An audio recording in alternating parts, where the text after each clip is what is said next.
आत्मा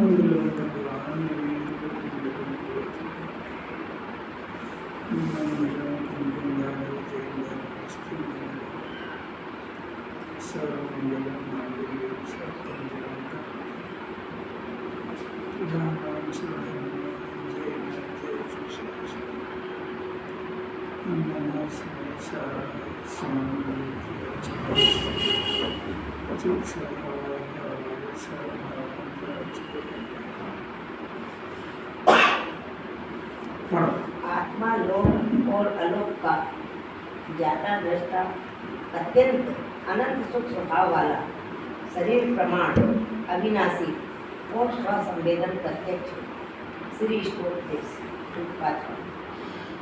इष्ट उद्देश्य जिनके लिए पूज्यपाद आचार्य ने आत्मा लोक और अलोक का ज्ञाता और दृष्टा, ज्ञाता मैंने जानने वाला, दृष्टा मैंने देखने वाला। आवाज तेज में लग रही थी।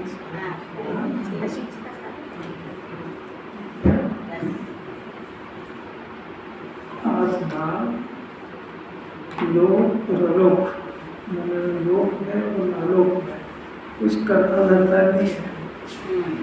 ये इष्ट उद्देश्य है जीव के लिए। बाकी जो काम करता है सारा अनिष्ट है।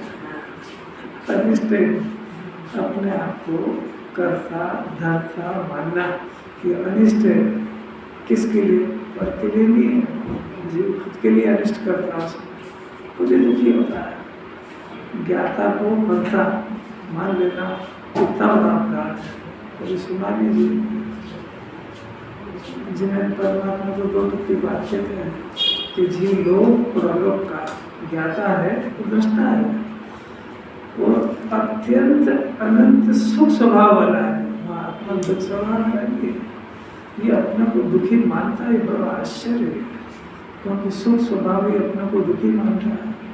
मैं कभी अपन सोचते नहीं उसको कि मैं सुख स्वभावी हूँ, दुख स्वभावी नहीं।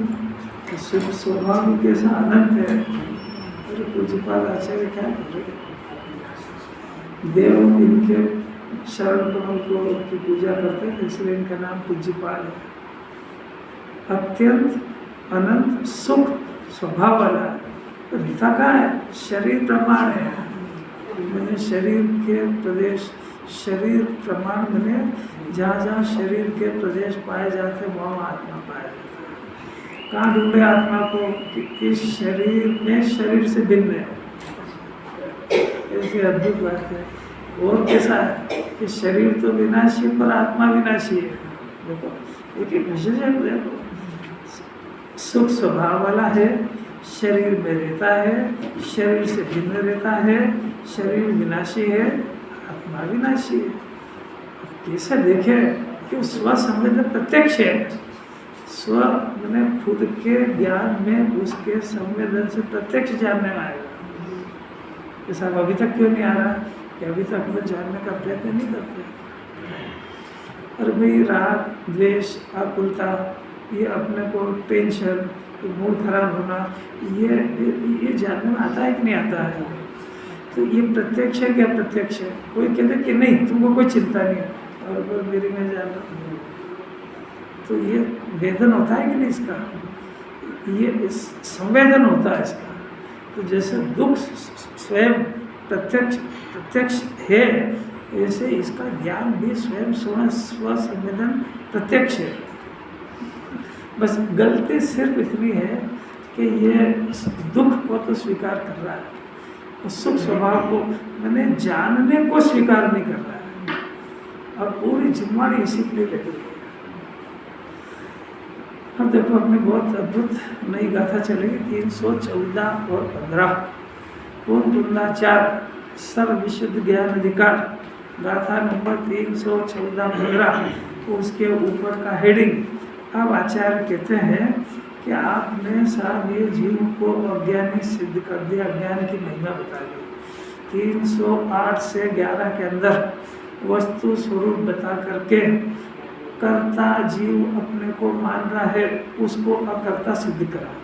छह द्रव्य को उपस्थित करके छह द्रव्य की सत्ता का ज्ञान करा के और आचार्य ने सिद्ध करा कि एक एक द्रव्य अपने अपनी पर्याय को करता है। वो जगत सुंदर है बिल्कुल।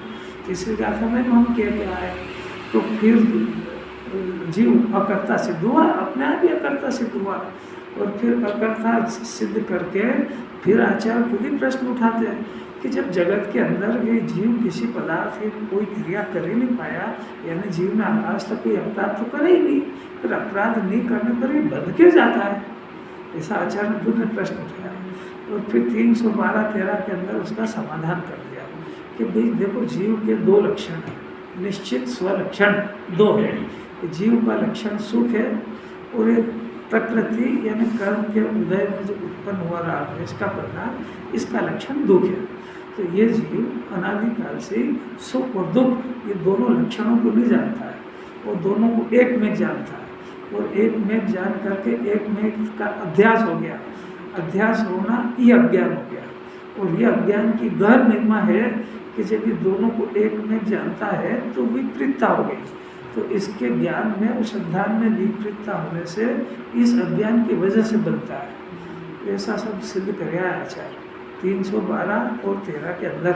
अब आचार्य कितना सरल प्रश्न उठाते हैं कि आखिर ये अज्ञान कब तक रहेगा?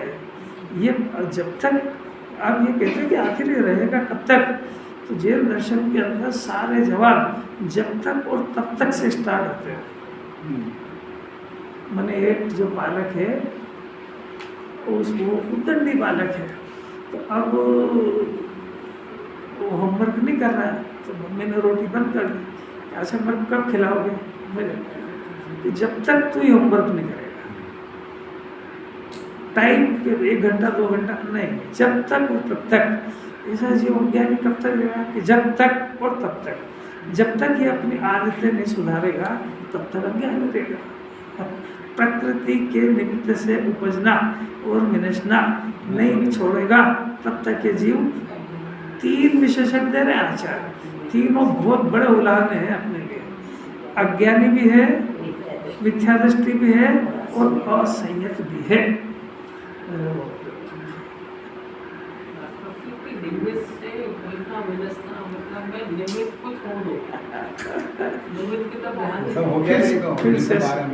फिर से सुन लो, कोई बात नहीं, सुन लो, कोई बात नहीं। जब तक ये जीव अपने को मैं रागी हूँ, राग मेरा कर्म है, ये जब तक अपने को ऐसा मानेगा, जिनवाणी कह रही कि जीव ज्ञानमय है, जानना मेरा स्वभाव है, करना धरना मेरा स्वभाव नहीं है। ये जब तक ऐसा नहीं जानेगा तब तक ये अज्ञानी रहेगा। अब बोलो क्या शंका है इसमें? वो प्रकृति यानी कर्म, वो जो राग द्वेष और मोह का परिणाम होता है, चूंकि जीव अकर्ता है, उसका स्वभाव ये विपरीत परिणाम करना नहीं है। यानी मिथ्या दर्शन और राग द्वेष, मिथ्या दर्शन और कषाय ये करना जीव का स्वभाव नहीं है, क्योंकि जीव अकर्ता है और हूँ परमात्मा छूँ, ये सब नक्की करके मैं भगवान हूँ, अकर्ता हूँ। मैं राग द्वेष मोह का ही करता नहीं हूँ तो पर का करता तो कहाँ से बन जाएगा? तो मैं अकर्ता हूँ, राग द्वेष मोह का भी मैं करता नहीं हूँ, उसके बावजूद ये अपने को मैं रागी हूँ, राग मेरा स्वभाव है, राग मेरा कर्म है, ऐसा मानता है। तो ये कर्म के उदय जनित अपराध है। तो ये कर्म के उदय से जुड़ करके ये ऐसा मानता है, यानी स्वभाव को छोड़ करके स्वभाव जैसा नहीं बोलता है और कर्म का उदय जैसा बुलवाता है ऐसा बोलता है। अब तो समझ में आया कि जब तक ये ऐसा बोलता रहेगा, यानी जब तक ये अपने को ज्ञाता नहीं मानेगा तब तक ये वो संसार भटकेगा। क्यों? क्योंकि ये वस्तु स्वरूप से विपरीत है। क्यों?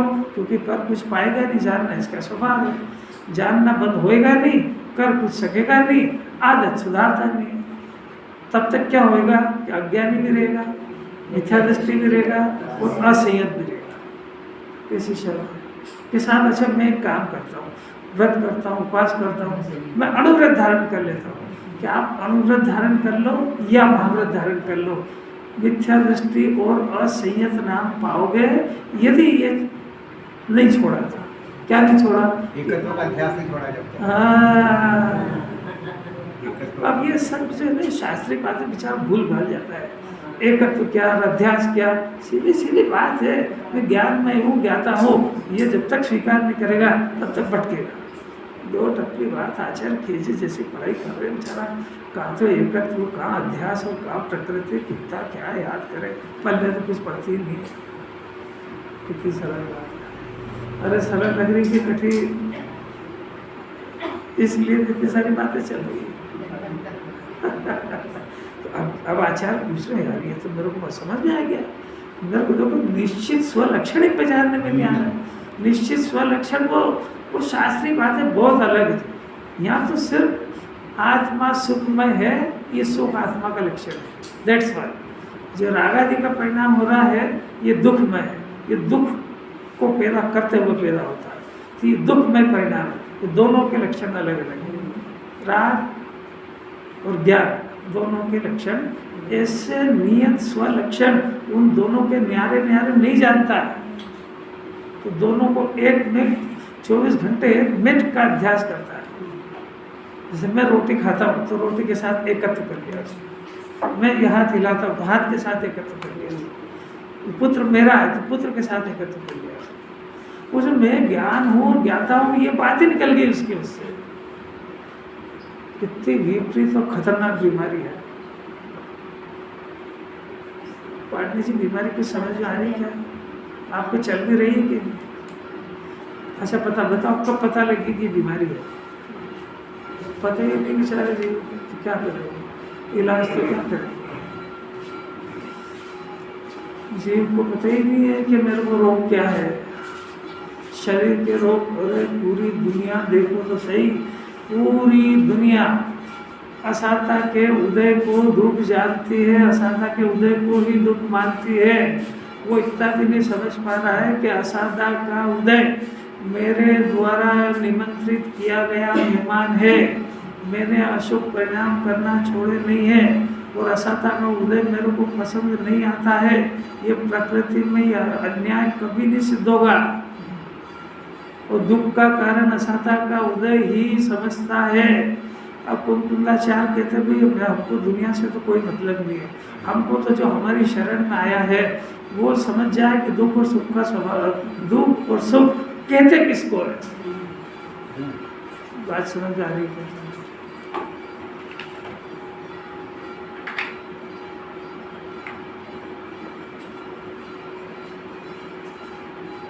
कैसी भावना है? सब जो शास्त्र ले, शास्त्र पढ़े, कैसी भावना है? बात बहुत सरल है, ज़्यादा कठिनाई से उलझ जाता है। परिभाषा समझ में आई? दुख की परिभाषा आकुलता का परिणाम है। दुख की परिभाषा ये शरीर का संयोग में मिलना और फिर उसको संभालने की वृत्ति, ये दुख है।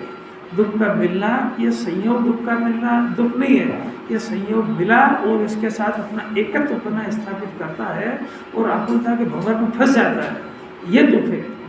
तो ये जो विपरीतता है, इसकी वजह से 24 घंटे टेंशन में रहता है, उसका नाम दुख है। असाता का उदय दुख नहीं है, ये जगत के जीवों का कहने वाला दुख है।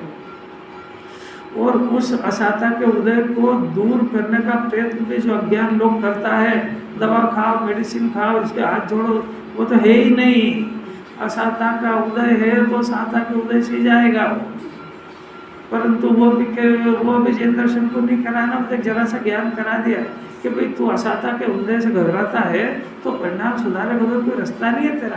तो वहाँ शुभ भाव को सुधारना कहते हैं। अब तू चाहे कि ये असाता के उदय को गोली से, मेडिसिन से, डॉक्टर से, ये तो अज्ञान लोग की कथा है। दुख और सुख की परिभाषा मुमुक्षु समझ जाए, क्योंकि ये जिसको दुख समझता है उसको दूर करने के प्रयत्न करता है अपनी बुद्धि के अनुसार, तो उतना कर लेता है। जब इसको पता लगेगा कि जन्म और मरण और ये गेयों को देख देख करके मेरे अंदर आकुलता, क्लेश उत्पन्न होना, और ये मैं गेयों से एकता कर लेता हूँ, ये दुख है, तो इसको दूर करने का प्रयत्न करेगा। क्योंकि दुख तो दुखी तो है ही ना जीव, वो प्रयत्न भी कर रहा है, वो उसकी जितनी बुद्धि उतना करता है वो। ये कुंदाचार्य बुद्धि पैदा करा रहे कि ये दुख है ही नहीं। दुख तो 15 से एकत्व बुद्धि का है, प्रकृति का गुलाम हो गया है, जैसा कर्म नचाता वैसा नाचता है। ये गाथा कह रही है 314 और 15 कि ये दुखी कब तक रहेगा कि भाई जब तक कि प्रकृति के निमित्त से उपजना विनशना नहीं छोड़ेगा तब तक क्या होगा कि अज्ञानी भी रहेगा, और क्या होगा मिथ्या दृष्टि भी रहेगा, और क्या रहेगा कि असंयत रहेगा। तो इस जीव ने ये कुंदाचार्य की आज्ञा का उल्लंघन करा और ये वो अणुव्रत धारण करके अपने को एक देश संयमी मानने लगा और महाव्रत धारण करके अपने को सकल संयमी मानने लगा। कुंदाचार्य कह रहे हैं कि यदि ज्ञान और राग की भिन्नता तेरे ज्ञान में नहीं आई है तो तू असंयमी ही है। ये बात कर्ण से पुरुषों सुन लो। तो पहले ये मिथ्या दर्शन को दूर करने का अभ्यास करो, पहले अपने नियत स्व लक्षण को पहचानने का अभ्यास करो। अभ्यास ही कर रहे हैं और अभ्यास करा रहे हैं, होमवर्क करा रहे हैं निरंतर घर के अंदर। यहाँ तो खाली इसको गाइडलाइन दे रहे हैं, निरंतर घर पे ये राग और ज्ञान के साथ एकत्व का अध्यास करता है कि राग और ज्ञान को भिन्न भिन्न जानने का अभ्यास, जानने का प्रयत्न करके वो जो राग के साथ एकत्व हो चुका है उसकी जगह जिनवाणी कह रही है कुंदाचार्य का हृदय ये कह रहा है कि मैं स्व से एकत्व पर से भिन्नत्व की बात बताऊंगा। तो ये ज्ञान की पर्याय जो राग के साथ एकत्व करने की कुटे में फंस गई है उसको अपने ज्ञान के साथ एकत्व करने का अभ्यास करो तो किसी दिन अपने ज्ञान से अभ्यास हो जाएगा। एकत्व का अभ्यास यानी सिर्फ ये इनकार कर दे उस गलत से, उस सत्य को स्वीकार कर ले कि वो गलत है, वो कि मैं रागी हूँ, उसकी जगह सिर्फ ये अपना स्वर बदल दे कि मैं ज्ञान में हूँ, एकत्व हो जाएगा। ताकि सरल कठिन खाली इसको स्वर बदलना है, कोई आत्मा को ज्ञान में बनाना हो तो बहुत बड़ा कठिन काम हो जाए। ये तो विपरीतता के कुटे में फंस गया है। अगर इतनी सरल जिनवाणी न हो तो वो पशु कैसे समझ जाएगा। वो 8 वर्ष का बालक यही कुंदाचार्य 11 वर्ष की उम्र में मुनिराज कैसे बन गए। तो सम्यक दर्शन ज्ञान पहले हो गया होगा ना 8 साल में, तब तो 11 साल में मुनिराज बने। जैसे हो गया जब ये दृढ़ निर्णय हो गया, अभी बताते थे, जब दृढ़ निर्णय हो गया कि मैं ज्ञान में हूँ और जानना मेरा स्वभाव है, तो ज्ञान में स्थिर रहने की बजाय ये 5 इंद्रिय के विषय में उपयोग ज़्यादा क्यों, ये अपने आप से प्रश्न हुआ। और अब ये नहीं जाना चाहिए, इसी का नाम नहीं दशा है, नहीं जाना चाहिए। अपने पास परमानेंट होम मिल गया तो अपन इसमें रहें, इसमें विश्राम करें कि बाहर रहें। तो जो उम्र ललक लगी तो माँ ने कोई ऐसे कह दिया होगा, हाँ बेटा तो चला जा जंगल। अभी है कोई ऐसी माँ ने सभी करे सब प्रयत्न। उसने कहा माता मेरे को पता है कि मेरे को किस जगह रहना है, मैं ईंट चूने पत्थर के मकान में कब तक रहूंगा। कैसे गजब की अजब गजब की बातें हैं। तो उनको अपने ये प्रकृति के निमित्त से उपजना और विनशना ये तो गुलामी है। ये जीव स्वावलंबन छोड़ चुका है, ये जीव परावलंबन में चला गया है कि जैसा वो कराएगा, यानी वो साता का उदय देगा तो मैं अपने को सुखी मानूंगा, वो असाता का उदय होगा तो मैं दुखी मानूंगा, वहाँ जन्म होएगा तो मैं जन्म मानूंगा, कर्म के उदय ने मेरे को मनुष्य बना दिया तो मैं मनुष्य मानूंगा, कर्म के उदय ने मेरे को स्त्री बना दिया तो स्त्री, देव बना दिया तो देव। ये मैं कब तक मानता रहूंगा, मैं तो आखिर क्या है। अरे क्या किसी कुंदाचार्य क्या कह रहे हैं, प्रकृति के निमित्त से उपजना। पहले आगम का स्थूल अर्थ कर रहा हूँ मैं। आगम में प्रकृति के उदय में जो अवस्था मिली, धन मिल गया तो अपने को करोड़पति मानता है, कुछ नहीं मिला तो अपने को गरीब मानता है, स्वस्थ हो गया तो अपने को स्वस्थ महसूस करता है, बीमार है तो अपने को रोगी। ये सब कर्म के उदय की प्रॉपर्टी है, जीव की नहीं। तो ये जब तक ये उस कर्म के उदय के नचाए नाच नाचता रहेगा, तब तक ये जीव अज्ञानी, मिथ्या दृष्टि, असंयमी और अज्ञानी ही रहेगा। आपको कुंदाचार इससे हल्की बात नहीं यूज कर सकते हैं, इसमें सब कुछ कह दिया। अज्ञानी कह दिया तो पागल भी कह दिया, मूर्ख भी कह दिया, असंयत कह दिया तो मैंने वो जैन दर्शन के नाम पे अनुव्रत महाव्रत धारण कर लिए, तुमने कह दिया असंयत है, असंयमी है। असंयमी दो तरह के होते हैं, एक चौथे गुण स्थान वाले असंयमी और ये अज्ञानी असंयमी। तो चौथे गुण स्थान वाले को तो अपने निश्चित स्वलक्षण का पता लग गया है, तो उनके निश्चित स्वलक्षण अपने को गायक जान चुके हैं, गायक मान चुके हैं और सब अतीन्द्रिय आनंद का रस चख चुके हैं। पर वो अतीन्द्रिय आनंद के रस में जो जिनवाणी चाहती है वैसी अपनी परिणति की दशा नहीं होने से, वो परिणति कंट्रोल नहीं होने से अपने को असंयमी चाहते हैं। तो वो चौथे गुण स्थान वाले, वो वास्तविक संयम के अधिकारी है। और ये जितना आगे बढ़ेंगे उतना असंयम दृढ़ होगा। आपको दो धाराएं चलती हुई समझ में आ रही है क्या? बात बिल्कुल नहीं है, एकदम अलग बात है। कुंदाचार किसको कहते हैं? वो कोई सड़क छाप बात करेंगे क्या कि तुम शर्ट आवश्यक को पालो करके? वो तो बेचारा पाल के ही आया है। यहाँ जो बैठता है वो शर्ट आवश्यक तो पालन करके ही आता है। वो उसको बार बार क्या कहें? उसको प्राइमरी क्लास की पढ़ाई कब तक पढ़ाएं उसको? अब गाथा शुरू करते हैं। मूड में आ जाए जीव सुनने की जरा। दो गाथाएं पढ़ना, 314 और 15। जाए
नंबर की गाथा निकालना।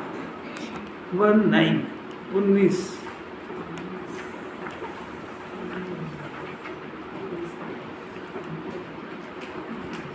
मिली?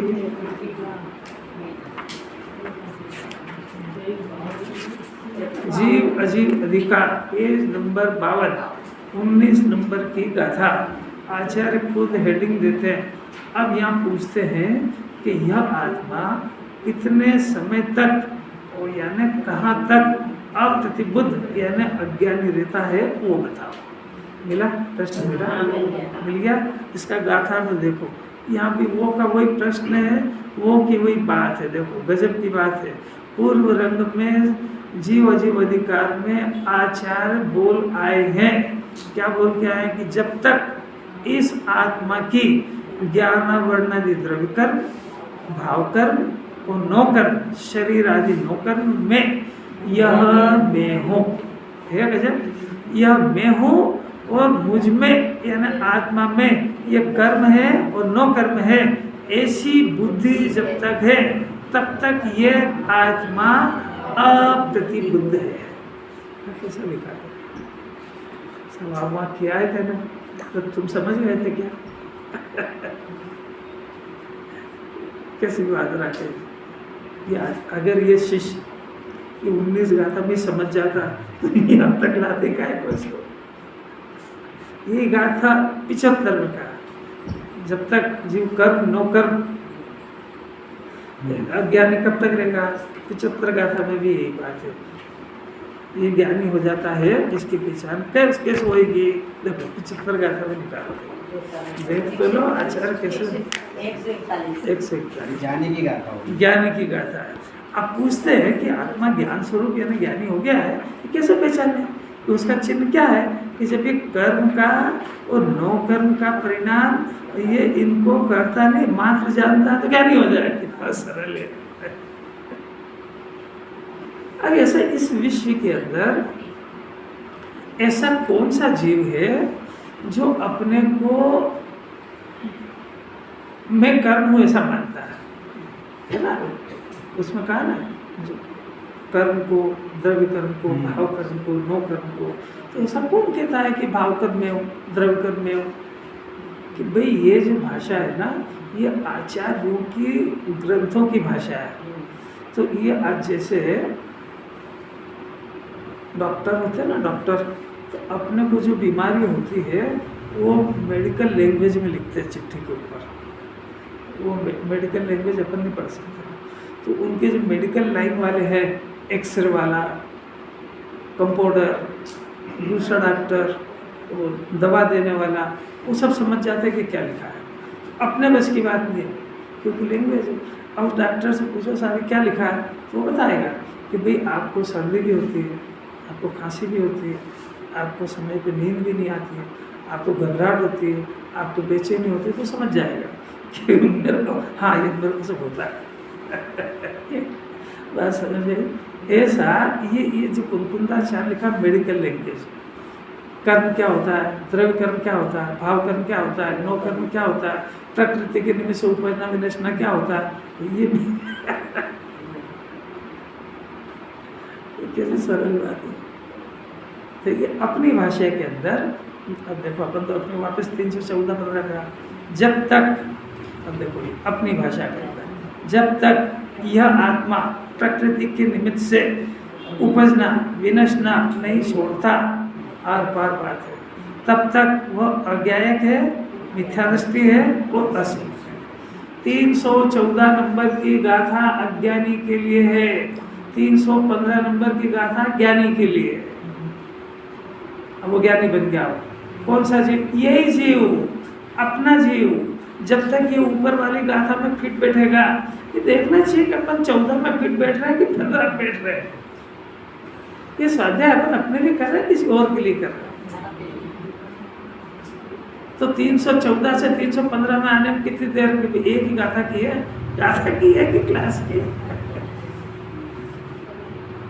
देखो 315 में क्या कहते हैं, जब यही आत्मा है ना, जब चैतन्य माने यही आत्मा अनंत कर्म फल को छोड़ता है, तब वह ज्ञायक है, दर्शक है, सम्यक दृष्टि है, मुनि है और विमुक्त अर्थात बंध से रहित है। ऊपर के तीनों पॉइंट बदल गया। कैसे? जब तक और तब तक की बात। एक समय की पर्याय आपको छोड़ दो, एक समय की पर्याय क्या होती है वहाँ, एक समय की पर्याय के अंतर छोड़ दो एक समय की पर्याय। ये जीव मानता कैसे, इस पे वजन है सारा। गजब है। अभी तो सुनो, मैं तो अभी खाली इसको परिचय कराया कि जरा सा परिचय हो जाए कि भाई आचार्य को क्या कहना है। आप समझो कि आचार्य अपने को भगवान बनाना चाहते हैं, अपना जीव अपने आप को कर्ता भोक्ता मान चुका है, अपने अंदर 4 तरह की बीमारी चल रही है। कौन सी? एकत्व बुद्धि, ममत्व बुद्धि, कर्तृत्व बुद्धि, भोक्तत्व बुद्धि। वास्तव में जीव ज्ञानमय है, ज्ञाता है, अपने सुख अपने निराकुल स्वभाव का करता है, अपने निराकुल स्वभाव का भोगता है। इस बात को छोड़ चुका है। वो प्रकृति के निमित्त से जो संयोग में सामग्री आती है उनके साथ एकत्व भी कर चुका, उनके ये मेरे हैं ऐसा ममत्व भी कर चुका, ये मैं हूँ ऐसा एकत्व भी कर चुका, और ये घर मैंने बनाया, एक घर का कर्ता भी बन चुका, और मैं इस घर में रहता हूँ, इस घर का भोक्ता भी किया। आत्मा अपने असंख्यात प्रदेश में रहता है कि ईंट चूने पत्थर के मकान में, तो ये ले जाए तो कभी निहार हो जाए। एक बार जिनवाने के स्वर में बोलना तो सीख जाए। ये तो गुरुदेव की देन है कि कम से कम भाषा में तो लिया। ये जो थोड़ी शरीर वरीर में बीमारी होती है तो कम से कम अपना स्वर तो बदलो। ये शरीर का रोग मेरा नहीं है, मैं तो इसको जानने वाला हूँ।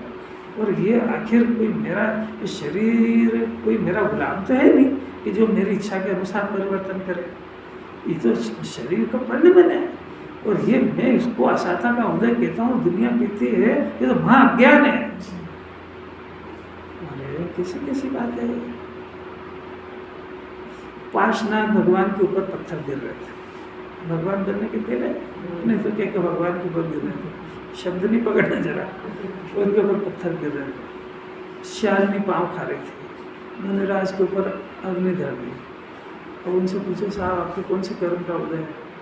कि हमारी तरफ से कहते हैं कि असाता का उदय है। उनसे पूछो कि भाई ये तो वस्तु का परिणमन है, इस काल में शरीर का ऐसा परिणमन है, अग्नि का ऐसा परिणमन है। वो जीव तो ज्ञान में, वो क्या करे, वो तो अपने कषाय की आग में वो जल रहा है, हम तो अपने शांति का आनंद कर रहे हैं। मेरे को कर्म का उदय नहीं आता है, कर्म का उदय कर्म में रहता है, पुद्गल पुद्गल में रहता है। मैं अपने असंख्यात प्रदेश में अपने अतीन्द्रिय आनंद को भोगता हूँ। ये मेरे ज्ञान में आया है तो लगता है कि जैसे बम्बई में आग लगी हो, इतना ज्ञान होता है। मैं जल रहा हूँ ऐसा नहीं होता है, इतना ज्ञान प्रकट हो जाए। ये ज्ञान अपने, ये जिनवाणी कह रही ना डोज कि अपने ज्ञान में ऐसा देखना सीखो। मेरे में नहीं आया उदय, मेरा उदय तो ज्ञान जानना हो रहा है, तो मेरा काम कर रहा है उदय, तो ज्ञान रुका थोड़ी है, कोई ज्ञान जान रहा है। शरीर में रोग आया है ऐसा जानना सीखो, मेरे को रोग आया ऐसा मत बोलो। अगर मेरे को रोग आया ऐसा बोलोगे तो फिर कर्म के उदय को ढूंढोगे कि क्यों आया, कर्म के उदय से आया। और कर्म के उदय से आया कि इस वस्तु का परिणमन है। अच्छा बोलो कि वो अभी अपने पिछली गाथा में बोला कि वो साता वेदनी और असाता वेदनी बधा है, तो अब उससे पूछो कि कर्म को ये बात पता है कि मैं इस जीव के पास अनुकूलता रूप जाकर परिणमन करूँ, मैं इस जीव को जाकर के दुख दूँ, उसको कोई पता है क्या? वो तो बंधा हुआ है और उसके क्रम में फिर रहा है। फिर क्या हुआ कि इस जीव से पूछो कि यदि ये उस परिस्थिति में, समझ में आया, कर्म का उदय तो वो अपना काम कर रहा, धारा प्रवाह। देखो क्या हो रहा है, एक तो कर्म का उदय, एक पुद्गल पदार्थों का परिणमन, एक जीव का राग और एक जीव का ज्ञान, ये सब चल रहे हैं, क्रमबद्ध चल रहे हैं।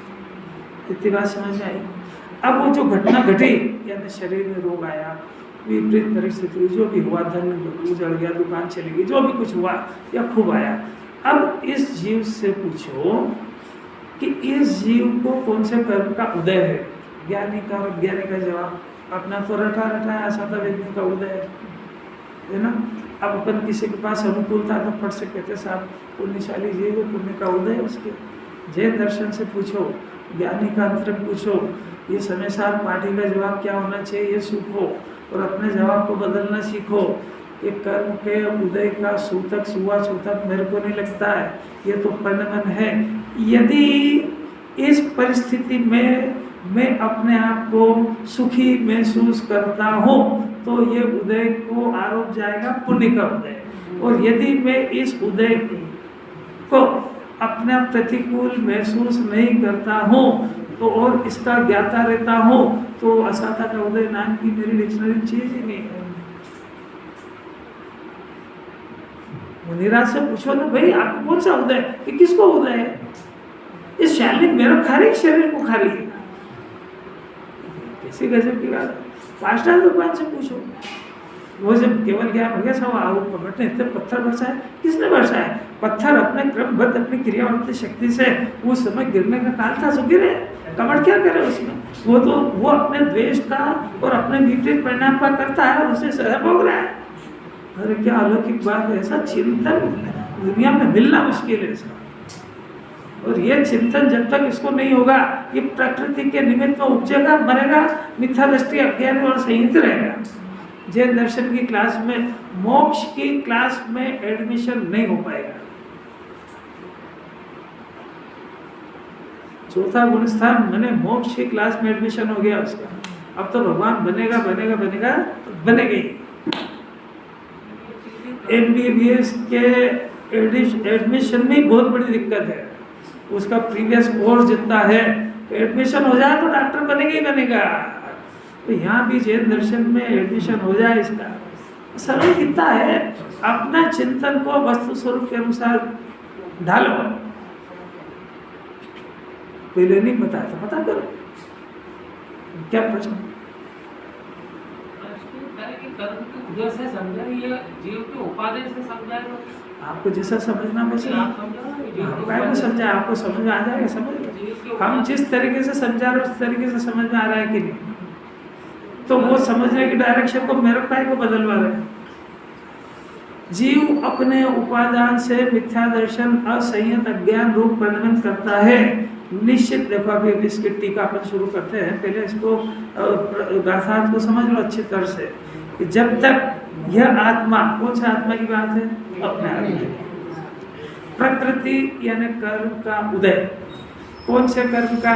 यहाँ अभी स्थूल रूप से तो आपको बता दिया। कर्म के उदय से मनुष्य बना, स्त्री बना, चार गति में कोई सा मिला, धन वाला मिला, गरीब बना, बीमार मिला, ये कर्म के उदय जनित परिस्थिति बनी। इस रूप अपने को मानता है, पहला ज्ञान तो ये। तो ये कर्म के उदय के रूप ये जीव मानता है और नहीं माने ये इसके हाथ की बात है। देखो फिर से सुनो कि कर्म के उदय का जीव गुलाम नहीं है। जो कर्म के उदय ने जो परिस्थिति बनाई, इसका ज्ञान उस बात से सहमत हो, ये कोई जरूरी नहीं। ज्ञान इनकार कर दे उस बात से, क्या कि मैं शरीर नहीं हूँ, मैं स्त्री नहीं हूँ, मैं पुरुष नहीं हूँ, मैं रागद्वेषी नहीं हूँ, मैं ज्ञानमय हूँ, ये धन से धनवान मैं नहीं हूँ, मैं अपने अनंत चतुष्टय धनवान। इन संयोगों की तरफ देखना बंद कर दे तो ये कोई संयोग या कर्म का उदय उसको इस काम के लिए कोई बाध्य करा सकता है क्या? पर नहीं करा सकता, और ये उसके अनुसार पढ़ रहा है। डाला में यही सताई होगा था, मैं सुखी दुखी, मैं रंग रहा, मेरे यही सताई है। कर्म के उदय ने सुखी दुखी में मान लिया, वैसा चिल्लाता रहता है। तन उपजत अपनी उपज जात, धन का उपज न हुआ तो कर्म की प्रकृति से हुआ है। जीव का तो जन्म मरण होता ही नहीं है। देखो जीव का दो तरह का जीवन है, एक पारमार्थिक जीवन और एक व्यवहारिक जीवन। पारमार्थिक जीवन में चैतन्य शक्ति का पिंड, ज्ञान दर्शन का स्वामी, अपने अस्तित्व गुण के कारण टिका हूँ और मैं जीवंत शक्ति से जीता हूँ, ये उसका पारमार्थिक जीवन। इसका स्वर ऐसा होना चाहिए। अब प्रकृति के निमित्त से मैंने हमारे ही द्वारा पूर्व में किए गए अपराध, क्या अपराध करा कि मैं गाय को ऐसा नहीं मान करके जो शरीर मिला था उसी को अपना मान करके, जो रागादि का परिणाम हुआ उसको अपना मान करके मैं ये शरीर में हूँ और मैं रागी हूँ, राग मेरा है, शरीर मेरा है, संयोग मेरा है। ये विपरीतता मैंने पहले भी करी थी, तो उसका जो कर्म बना था दर्शन मोहिनी कर्म, उसी का उदय फिर से आया। तो फिर से उदय आने पर मेरी जो गलती उस समय हो गई, तो उस गलती का उदय आकर के और ये मेरे ज्ञान को ये वो परिस्थिति बाध्य नहीं कर सकती है। मैं अपना स्वर बदलने के लिए स्वतंत्र हूँ, ये जिनवाणी सिखा रही है। क्या करेगा? एक अधिकारी ऑफिस का चपरासी या कोई बाबू ला करके कोई उसके ऊपर दबाव डाले, तो अधिकारी कहेगा तुम्हारी बात सुनने के लिए मैं बाध्य नहीं हूँ। क्या गजब की बात है। तो ऐसा ये तो चपरासी है। कर्म का उदय ये अपने लगता कहाँ है? कैसी गजब की बात। जीव को करना क्या है? सिर्फ स्वर बदलना है। जीव को करना क्या है? सिर्फ इसकी दृष्टि बदलना है। जीव को करना क्या है? इसके सोचने समझने के नजरिए बदलना है। इसको करना क्या है? सिर्फ जिनवाणी के अनुसार सोचना प्रारंभ करें। बहुत सारी सामग्री आ गई तो भी जीव क्या आता है, सब चली गई तो भी जीव क्या आता है। कुंवारा रहे तब ज्ञाता करता, और ब्याह हो जाए तब, और बच्चे हो जाए तब, अरे उधर समय ज्ञाता है। प्रोफेसर साहब समझ में आ रही है? एक नव दीक्षित मुनिराज जिन्होंने अभी अभी दीक्षा धारण करी, चला गए सब घर बार छोड़कर, साल 2 साल में कभी कुछ ऐसा योग बना कि वो आहार के लिए अपने गांव में आए। इसी गांव में आ गए, बन गया ऐसे बनाओ, अपने गांव में आए और वहाँ पे आहार देने के लिए उनकी जो अभी पहले वाली पत्नी, उनके बच्चे, उनके भाई बहन, जो भी रिश्तेदार हों, वो उनको आहार देने के लिए आए।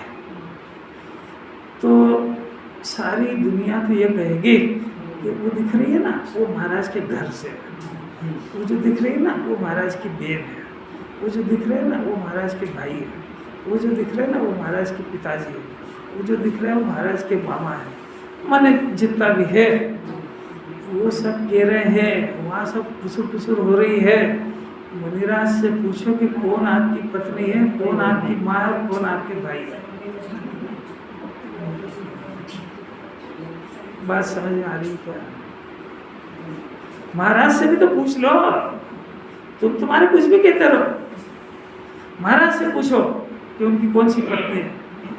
फिर से देखना जरा गंभीर बात कि महाराज के ज्ञान में अगर ऐसा परिणाम हो जाए कि पूछ ले क्या तुम्हारी तबीयत तो ठीक है, और वो बच्चे का काम धंधा वगैरह लगा कि नहीं लगा, और वो तुम्हारी दुकान की नुकसान है कि नहीं, घर का क्या हो गया, ऐसा परिणाम पैदा हो जाए मैंने दशा रहेगी। ऐसा ही था तो आप गए गाय को जंगल, ये समझिएगा।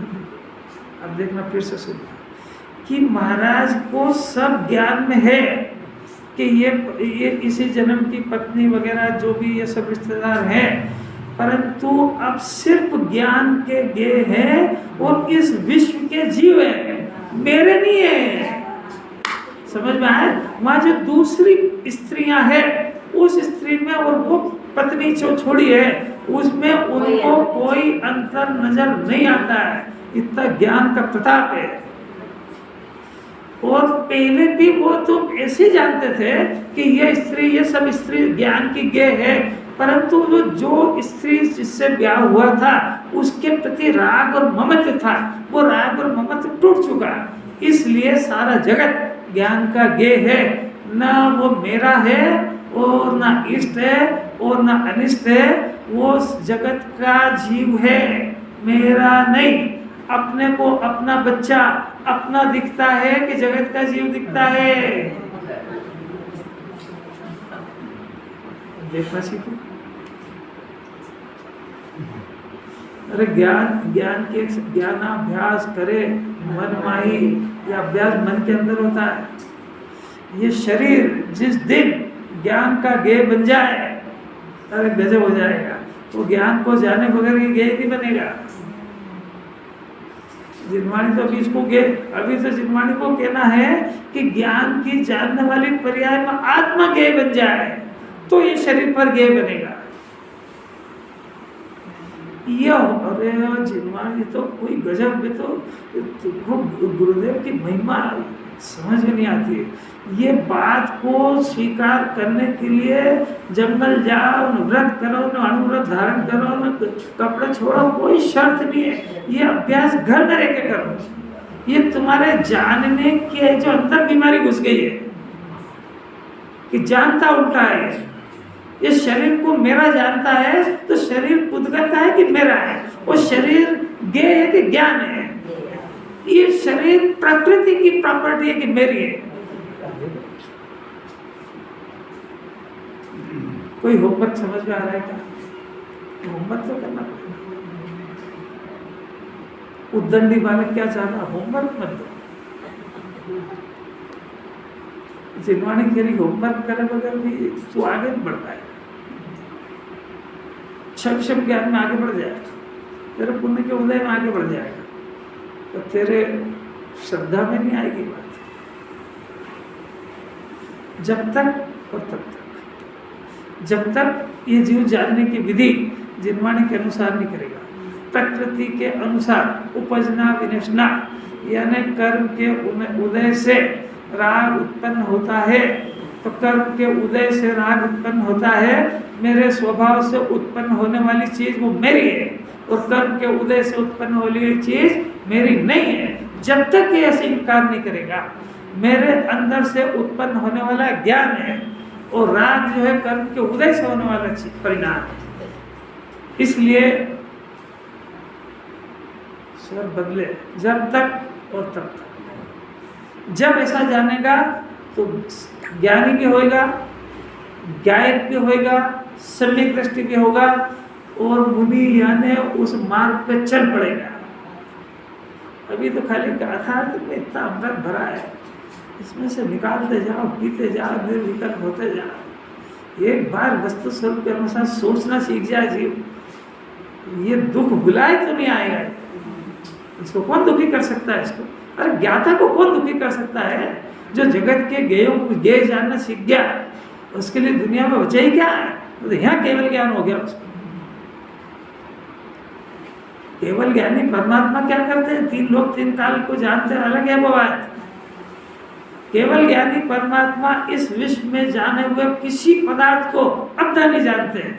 तो ये ज्ञान, ये काम, ये जिन यहाँ घर में रह के नानकी तीर्थ पशु कोई भी कर चुका है। जो कर चुका है वो ज्ञानी भी है, सम्यक दृष्टि भी है, और मुनि कह दिया है। कैसी अद्भुत बात है, क्या करना अरे कि तुम कोई अलौकिक अमृत की बात है, ये तो क्या पता कि घड़ी